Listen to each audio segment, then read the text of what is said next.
We are Donna and Joe, UK vloggers since 2016.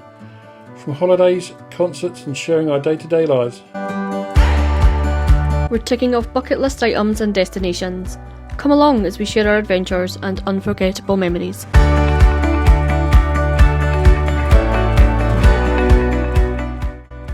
We start up this day with a hearty breakfast at the hotel and then get a tour of the Peabody from the Duckmaster himself. Morning, it's 7 o'clock. We've been up for a couple of hours. We have. Just pottering around really. So the plan of attack today, we are going to go and have breakfast downstairs in the restaurant. We just don't feel like, you know, it's not, it's just a weird feeling in Memphis. I think it's probably because we're a bit pre-warned, so we're just not going to really venture out too much. So we're going to go downstairs, have breakfast, come upstairs, pack, and see where we go from there. We're down here now. We've just ordered. We started off with biscuits and gravy, sausage gravy, and then I'm going to have a ham and cheese omelette, and Donna's having Cinnamon French toast. Cinnamon French toast. We'll show the menu when we get outside. There's a board outside, but by the time we sat down, the server was really quick, so she came over, and we knew what we wanted anyway, so we ordered quickly, and obviously the menus have been taken. So yeah, we'll show you when it comes. It's really nice, and I can't remember the name of it now. Capiche or something. Capiches. Yeah, so I'll show you around a little bit because it's pretty empty here at the moment.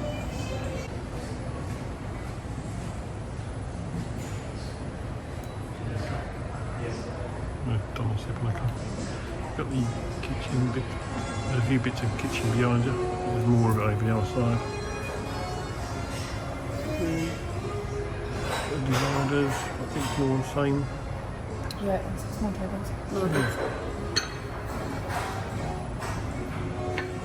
It's nice, isn't it?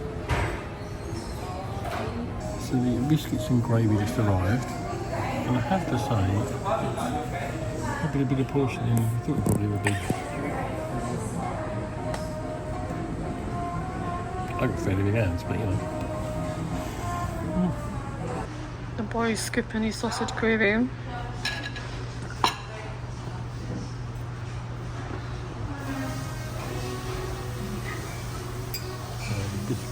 They're really flaky, aren't they?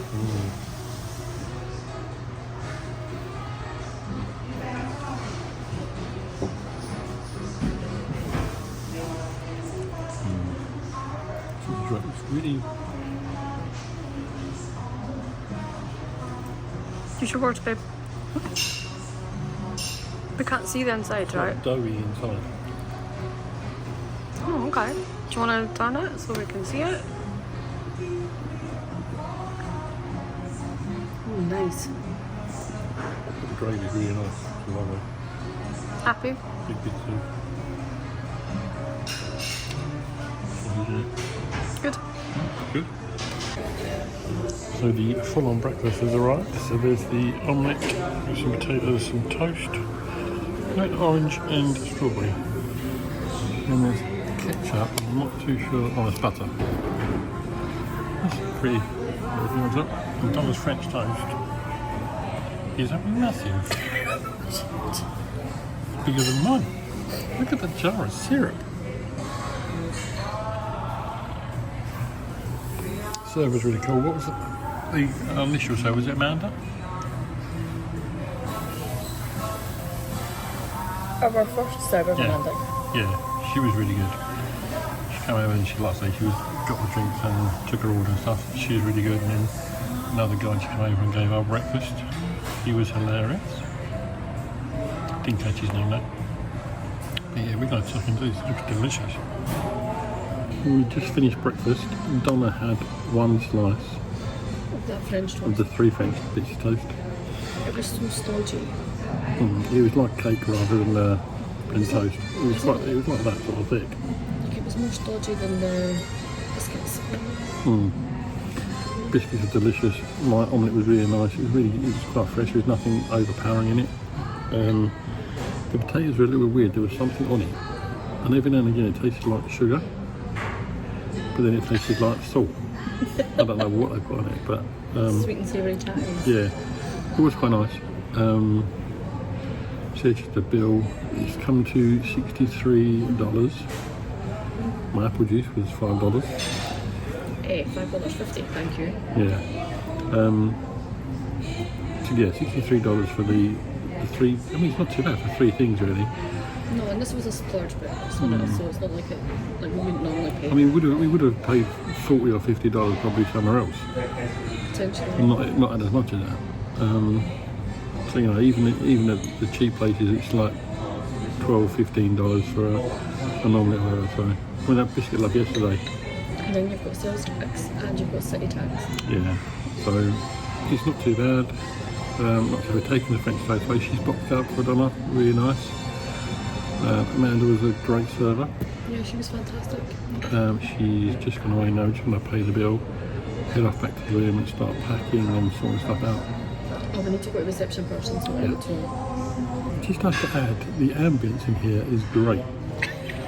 It's 1940s movie. yeah. I mean, it's got like Dean Martin, Sinatra, Nat King Cole. Just some really great music. I mean, we love country, yeah, but this is my other love is Love the Rat Pack. Rat Pack stuff. So it's been really, really nice here. Comfortable. Yeah. It's not been busy, so it's quite quiet, which is good but bad. It's sad for a hotel this size. Yeah. Yes, the lobby area is a bit quieter now, so you can just see there's a piano over there that plays itself. There's the garden that the ducks are in from 11 o'clock. Got a mezzanine floor with seats around it. There's that shop over there, Lansky, it's from the same people that used to design Elvis's clothes. There's a few bits in there that are Elvis style, so that black one there. So you can see there's the Elvis wedding jacket. That's what he wore at his wedding.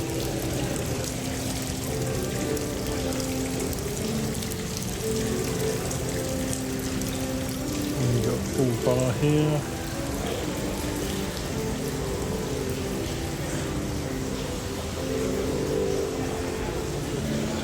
Restaurants over there. And the actual reception bit. I was just there as I was talking to the receptionist. Booking in the tour starts at about 11:30. That should be fun. I'll find out a bit more history about this place. So we've just got to the mezzanine level. You've got the old-fashioned telephone booths.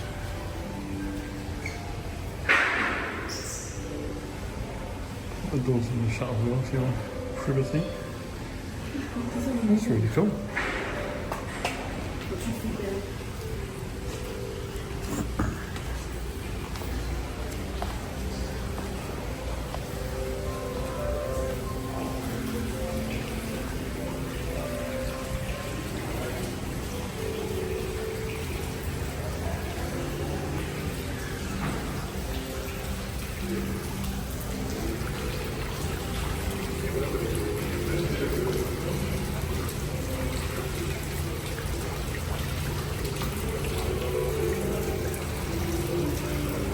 There's some sort of event over there as well. And we've got some I was definitely born in London. telegram area bit there. So the little room off this side has got the memorabilia bits in it.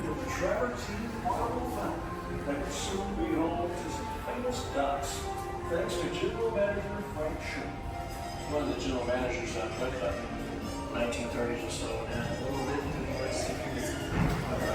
So the old cutlery. And also not influence back as a joke. The hotel guests love the ducks. So 5 North American Valley would spend a lot of time. Honeymoon Street, Keenan, Peabody, Room Keenan. 230s. The hotel hired a bellman named Edward Pembroke, a former animal trainer with the Ringling Brothers Circus. He offered to care for the You talk them marching into the lobby on the red carpet. The sounds of John Philip Sousa's King Copula. This is the general manager from 25 to 56. First got vaccine. Job he held for 50 years. So began the world. It's his idea. March of the Peabody Put the ducks into the continues to this day. lobby initially. In 1939, Peabody enclosed the east part of the rooftop and aptly named it the Sky. Oh, so they left the decoy ducks in the lobby fattening overnight. It became known as the plantation. So you could dine and dance indoors or under the stars. Big bands like Tommy Dorsey, This is a guy who called Edward Peabody. so big that CBS Radio started So he was a bellman, but he decided that he would look after the ducks. And did it from 1940 to 1991 when he retired. In fact, the Peabody Memphis music history. In 1927, Some strange faces, Abbott and Costello. and Elvis Presley signed his first major RCA See some of the names that have in the lobby of the hotel. It was stayed titled at the Peabody Stationery from General Manager Frank Shea. get under over here. The Peabody became Tony Bennett at the top there. Clinton, a convention Johnny Cash, and romantic dance. cheerleaders, Stage Queen, Whose name was Marilyn Hanover, and Joe DiMaggio. Sorry to interrupt. George Peabody. George Peabody in this picture, he looks like Jim Broadbent. Maybe he's a descendant. our wedding reception was in a continental ballroom. There was nothing in the Memphis area that could compare with There's an old two in that corner. And there's a little thing going over to over there as well. But the hotel fell on hard times. That's incredible. And closed its doors. Whenever you're looking at, I'm going to look at the ceiling.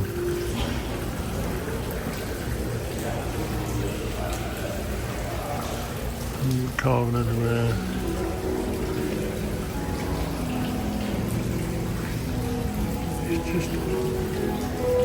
It's a shame that Memphis is dying a little bit. You got a place like this.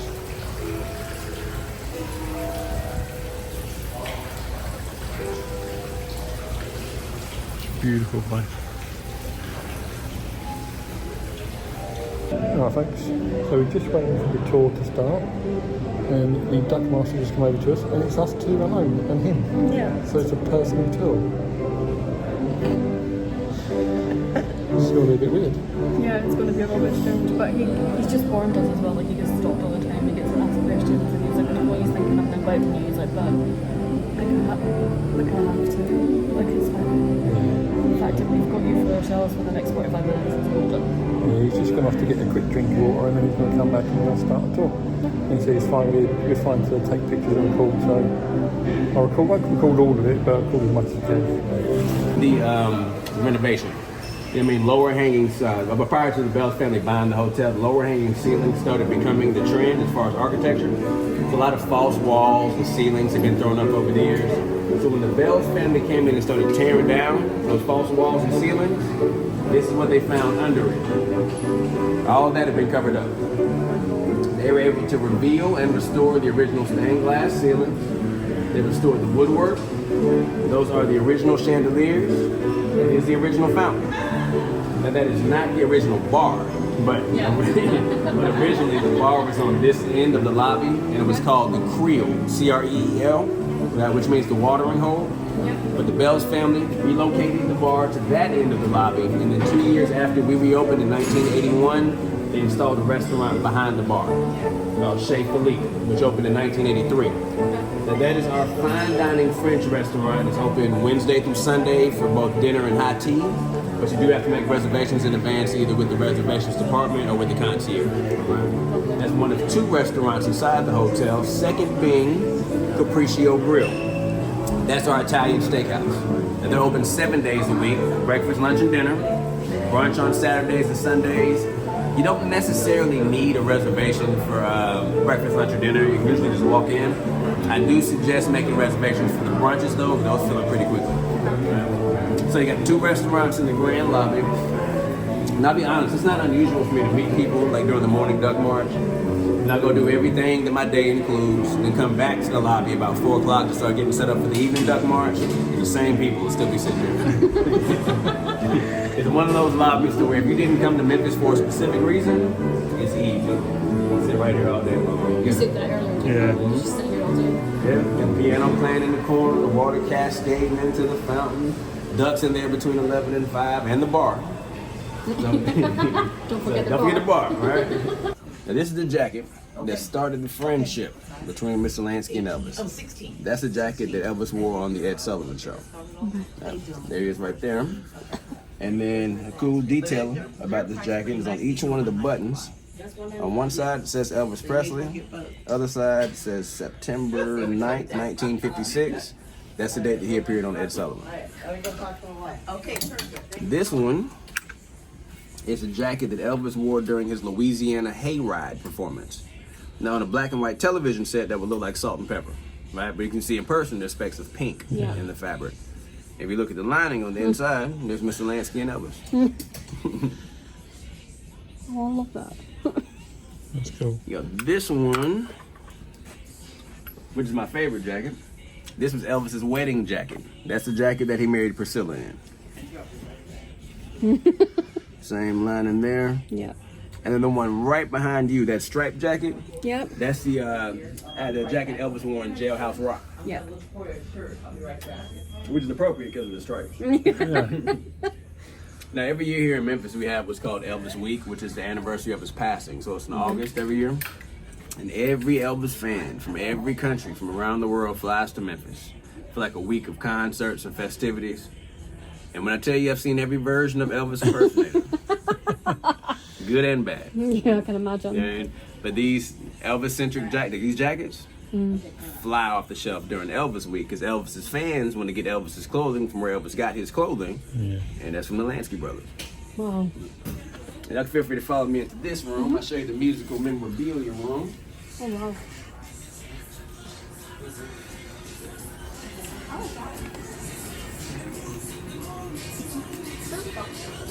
All right, so this is the Lansky's musical memorabilia room. Yeah.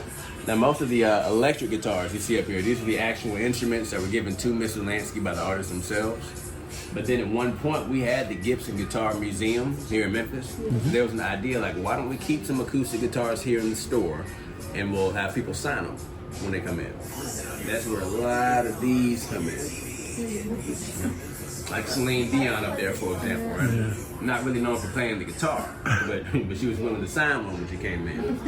But then from time to time, you get artists like James Brown to come in. Now James Brown came in, they asked him to sign a guitar. He said, I'm not signing the guitar, I can't play the guitar.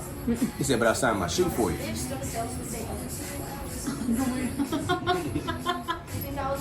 That ice skate next to it has Nancy Kerrigan and Scott Hamilton's autograph on that. Nice. But then from time to time, you'd also get actors who would come in. Like, y'all know Henry Winkler? Yep. No fun. Right over there. Yeah, that's one of his original Happy Days jackets up there. Now, this pink trench coat right here, that was Elvis's trench coat that he dropped off to be tailored, but unfortunately he passed away before he was able to pick it back up. That's hanging up in tribute to him. And then right there in the window, that's a picture of the original store that was located at 126 Beale Street. That's right around the corner from where Blue City Cafe is now. Okay. And that's also why the ladies' store next door is called Lansky 126 to match the address on Beale Street. Now, have y'all seen the new Elvis movie, the one with Tom Hanks and Austin Butler? Yeah. Now, they filmed the movie in Australia, so they recreated Memphis for the movie. There's a couple scenes that take place inside the Lansky store in the movie. Like, you may remember there's a scene where Elvis was on Beale Street, he was staring through the window, he saw B.B. King inside there. Nice. And then later he and B.B. King were getting fitted for suits together inside the clothing store. That's the actual store that they would have been inside of. Wow. And then the man playing the tailor in the movie was playing that man right there, Bernard Lansky. Now, Mr. B, as we refer to him, he has since passed away, but his son Hal Lansky, the guy that's in all these pictures right here, I mean, yeah, he owns and runs the stores now. Hal's daughter Julie works next door over in 126.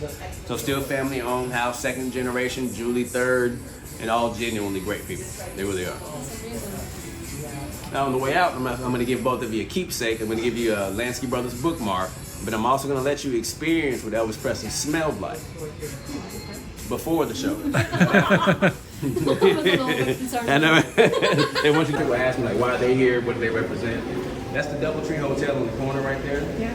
Many years ago, on the other side of the DoubleTree Hotel, the Greyhound bus station used to be right there. So back in the past, if you want to know what side of the Greyhound station, what side of the hotel the Greyhound bus station was on, you go in the direction that the Greyhounds were looking. And then they demolished the Greyhound station. They built the Hilton Garden Inn in its place, but now the bar inside of the Hilton Garden Inn is called the Greyhound. Philippe. It's kind of grand but quaint at the same time. The two couples you see on the wall, the man in the black hat was the general manager at the time that we reopened in 1981. That was Gary Bells with his wife.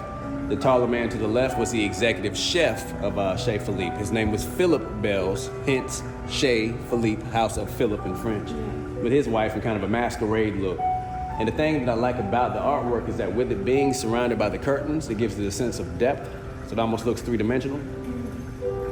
Got chandeliers on every wall here. But again, this is the main dining room. Now, depending on who's dining in here or what event is being celebrated, some people might want more of a private experience. That's where this area comes in. Right, okay. This is more so kind of a quaint, private dining area. These windows are designed in a way where most people would walk right past here and not even think to look inside. And I mentioned there was a private bar in here as well, which is right there. Hey, Abba. Good afternoon. How you doing? Good, how are you? Good to see you. And you got a cool secret entrance and exit right there. See, that whole corner opens up. There's a ramp there, so you got wheelchair access.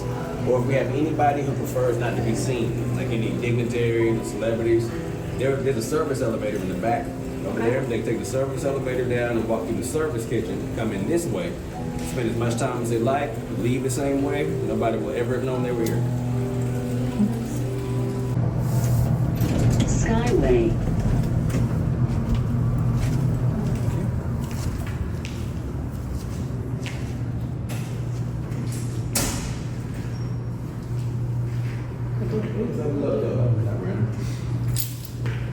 Yeah, Eleanor Hawkins artwork on each one of these. And this is also the area where they used to have the big band concerts of the 1930s and 40s. Oh, okay. Now, back then, CBS Radio would broadcast the big band concerts live from the Peabody. And keep in mind, this whole rooftop was wide open prior to 1939. So 1939, all this was wide open. You had outdoor dance floor and outdoor stage. In 1939, they enclosed this half of the rooftop, creating the area we're standing in now, the restrooms, Skyway Ballroom, and the kitchens. So after 1939, you had options. The weather was nice, concerts would happen outside. It wasn't so nice, bring them indoors to the Skyway Ballroom, and again, CBS Radio would broadcast those concerts live from the Peabody. So when I open the door, if you immediately look to the right, you're gonna see a painting on this wall that shows you what this room looked like between 1939 and 1973. And you can look right ahead of you to see what it looks like today.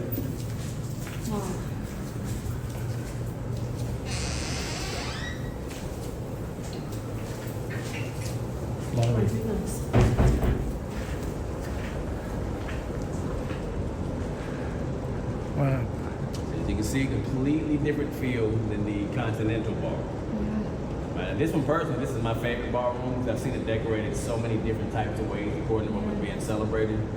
You see there's LED lights inside of each ring above the floor, behind each post on that stage, and lining the ceiling. Yeah. I mean, and of course you can adjust the colors. So if you're up here at nighttime with those LED lights going and the blinds open, then the whole city becomes your backdrop. And then with the shape of the room, the acoustics in here are excellent. There's nowhere in here where you cannot clearly hear who is performing on that stage. That's incredible. West Memphis, Arkansas, all the way back down there, South End, Mississippi. You got Mississippi, Tennessee, Arkansas. Oh, wow.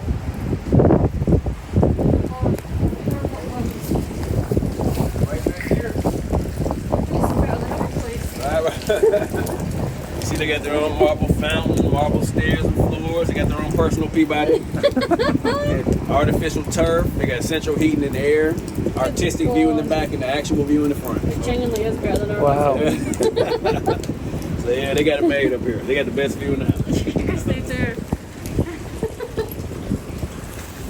So to keep in mind, everywhere that we visited on the tour, with the exception of Shape Believe, unless you're going to do the afternoon tea, feel free to visit again. You know, those Lansky stores open till 6.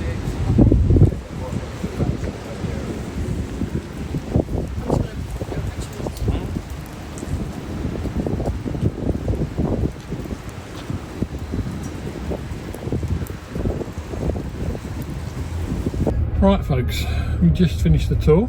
Yeah, that was absolutely It was really good. incredible. The river I showed you as well, it's the Mississippi River.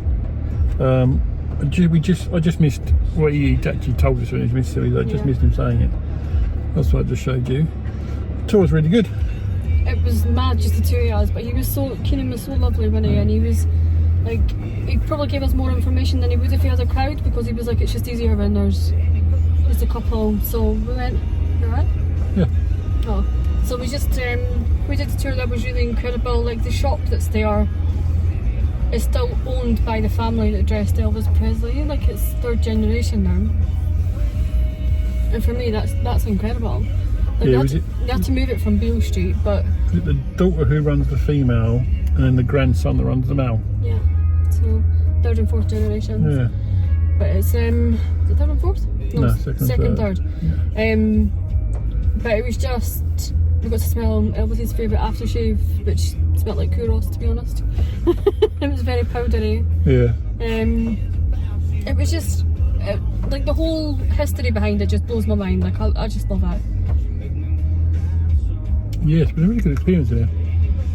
Yeah, this is nothing like we've ever experienced before. No, I mean the hotel itself is just, it's incredible. It gives quite a lot of history about it, when it was built and when it was after Martin Luther King. I don't think I got that one. After Martin Luther King was shot and killed. Junior. Yeah, it was the whole area just become desolate, and they said within Within a year there was only 200 people living in downtown Memphis. yeah. Everybody moved out. Yeah.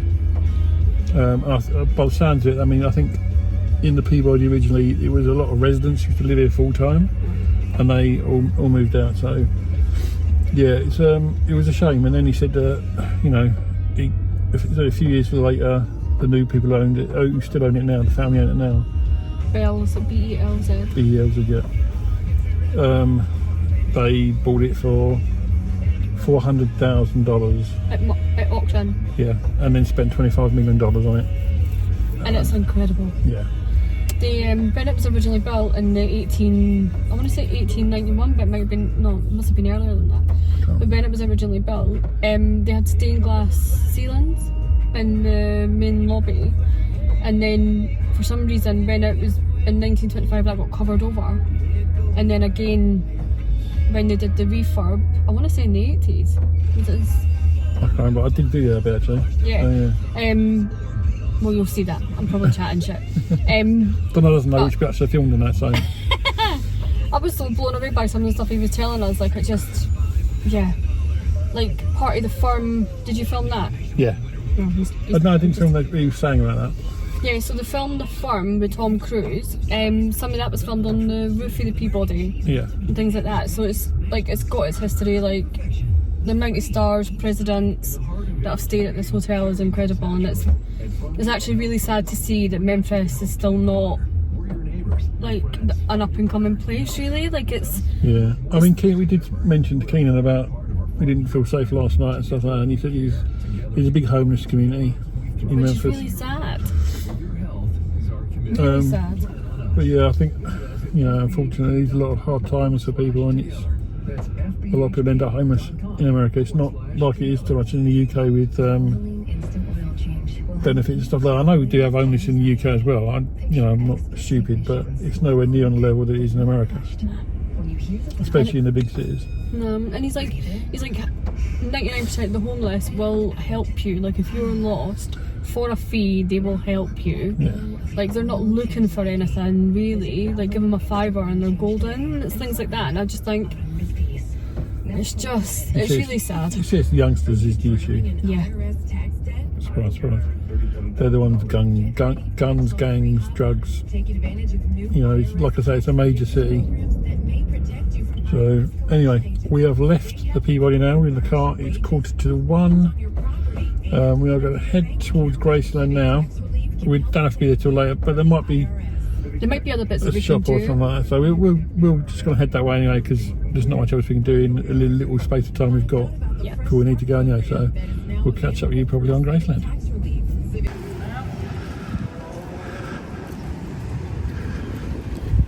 Here we are, coming through those gates.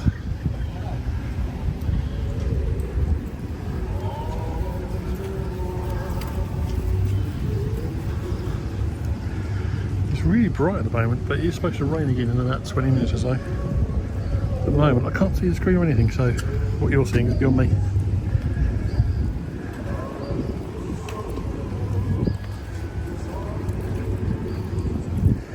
Yeah, we are a little early. We're going to see if there's a shop or somewhere to get a snack and a drink. See you in a bit. Alright, folks. What is that? We're here at Graceland. I don't know if you said it earlier, but you can't video in 99% of the place. Yeah. There's a few places you can, but not many. And there's a few places we can take pictures and stuff, which we will obviously do. Yeah. And we'll insert them in, but But even the shop that's behind us, even that says no photography Or or flash. videos or anything like that. So, you can take pictures and just can't use flash. alright. Yeah, it is. There's a smokehouse over there. Okay, I was going to go see if that's open. And try and get something to eat and drink. Alright folks, so we're in Vernon's Smokehouse. Donna got a junior barbecue, which is dual burger. Donna's eaten the top already. Comes with one side of mac and cheese, some barbecue sauce there. I got the mac and cheese as well on one side, but I got the catfish sandwich. I love catfish, so I'm looking forward to eating that. And then we've got a souvenir mug, why not?